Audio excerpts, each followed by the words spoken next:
Keluaran pasal 22, peraturan tentang jaminan harta sesama manusia. Apabila seseorang mencuri seekor lembu atau seekor domba dan membantainya atau menjualnya, maka ia harus membayar gantinya, yakni 5 ekor lembu ganti lembu itu dan 4 ekor domba ganti domba itu. Jika seorang pencuri kedapatan waktu membongkar dan ia dipukul orang sehingga mati, maka si pemukul tidak berhutang darah.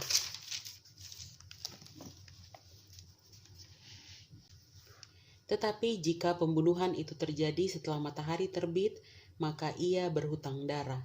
Pencuri itu harus membayar ganti kerugian sepenuhnya. Jika ia orang yang tak punya, ia harus dijual ganti apa yang dicurinya itu. Jika yang dicurinya itu masih terdapat padanya dalam keadaan hidup, baik lembu, keledai, atau domba, maka ia harus membayar ganti kerugian 2 kali lipat. Apabila seseorang mengembalakan ternaknya di ladangnya atau di kebun anggurnya dan ternak itu dibiarkannya berjalan lepas sehingga makan habis ladang orang lain, maka ia harus memberikan hasil yang terbaik dari ladangnya sendiri atau hasil yang terbaik dari kebun anggurnya sebagai ganti kerugian.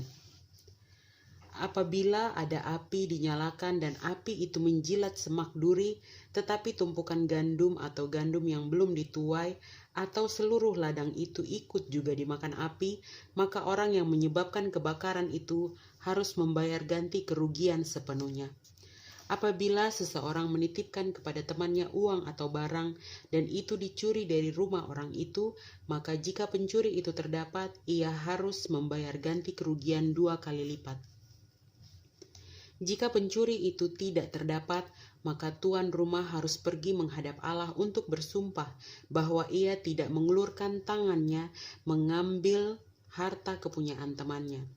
Dalam tiap-tiap perkara pertengkaran harta, baik tentang seekor lembu, tentang seekor keledai, tentang seekor domba, tentang sehelai pakaian, baik tentang barang apapun yang kehilangan, kalau seorang mengatakan inilah kepunyaanku, maka perkara kedua orang itu harus dibawa ke hadapan Allah.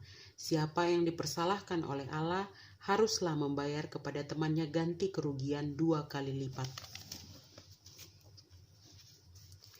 Apabila seseorang menitipkan kepada temannya seekor keledai atau lembu atau seekor domba atau binatang apapun dan binatang itu mati atau patah kakinya atau dihalau orang dengan kekerasan dengan tidak ada orang yang melihatnya, maka sumpah di hadapan Tuhan harus menentukan di antara kedua orang itu apakah ia tidak mengulurkan tangannya mengambil harta kepunyaan temannya, dan pemilik harus menerima sumpah itu dan yang lain itu tidak usah membayar ganti kerugian.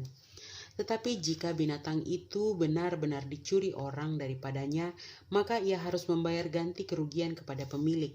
Jika binatang itu benar-benar diterkam oleh binatang buas, maka ia harus membawanya sebagai bukti. Tidak usah ia membayar ganti binatang yang diterkam itu. Apabila seseorang meminjam seekor binatang dari temannya dan binatang itu patah kakinya atau mati, ketika pemiliknya tidak ada di situ, maka ia harus membayar ganti kerugian sepenuhnya. Tetapi jika pemiliknya ada di situ, maka tidak usahlah ia membayar ganti kerugian. Jika binatang itu disewa, maka kerugian itu telah termasuk dalam sewa. Apabila seseorang membujuk seorang anak perawan yang belum bertunangan dan tidur dengan dia, maka haruslah ia mengambilnya menjadi istrinya dengan membayar mas kawin. Jika ayah perempuan itu sungguh-sungguh menolak memberikannya kepadanya, maka ia harus juga membayar perak itu sepenuhnya, sebanyak mas kawin anak perawan. Peraturan tentang dosa yang keji. Seorang ahli sihir perempuan, janganlah engkau biarkan hidup. Siapapun yang tidur dengan seekor binatang, pastilah ia dihukum mati. Siapa yang mempersembahkan korban kepada Allah kecuali kepada Tuhan sendiri, haruslah ia ditumpas. Peraturan tentang orang-orang yang tidak mampu. Janganlah kau tindas atau kau tekan seorang orang asing, sebab kamu pun dahulu adalah orang asing di tanah Mesir. Seseorang janda atau anak yatim janganlah kamu tindas. Jika engkau memang menindas mereka ini, tentulah aku akan mendengarkan seruan mereka. Jika mereka berseru-seru kepadaku dengan nyaring, maka murkaku akan bangkit dan aku akan membunuh kamu dengan pedang, sehingga istri-istrimu menjadi janda dan anak-anakmu menjadi yatim. Jika engkau meminjamkan uang kepada salah seorang dari umatku, orang yang miskin di antaramu, maka janganlah engkau berlaku sebagai seorang penagih hutang terhadap dia. Janganlah kamu bebankan bunga uang kepadanya.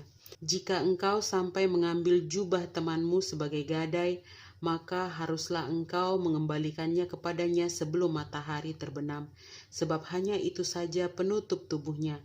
Itulah pemalut kulitnya. Pakai apakah ia pergi tidur? Maka apabila ia berseru-seru kepadaku, aku akan mendengarkannya, sebab aku ini pengasih. Berbagai-bagai peraturan. Janganlah engkau mengutuki Allah dan janganlah engkau menyumpahi seorang pemuka di tengah-tengah bangsamu. Janganlah lalai mempersembahkan hasil gandummu dan hasil anggurmu yang sulung dari anak-anakmu lelaki haruslah kau persembahkan kepadaku. Demikian juga harus kau perbuat dengan lembu sapimu dan dengan kambing dombamu. 7 hari lamanya anak-anak binatang itu harus tinggal pada induknya. Tetapi pada hari yang ke-8 haruslah kau persembahkan binatang-binatang itu kepadaku. Haruslah kamu menjadi orang-orang kudus bagiku. Daging ternak yang diterkam di padang oleh binatang buas janganlah kamu makan, tetapi haruslah kamu lemparkan kepada anjing.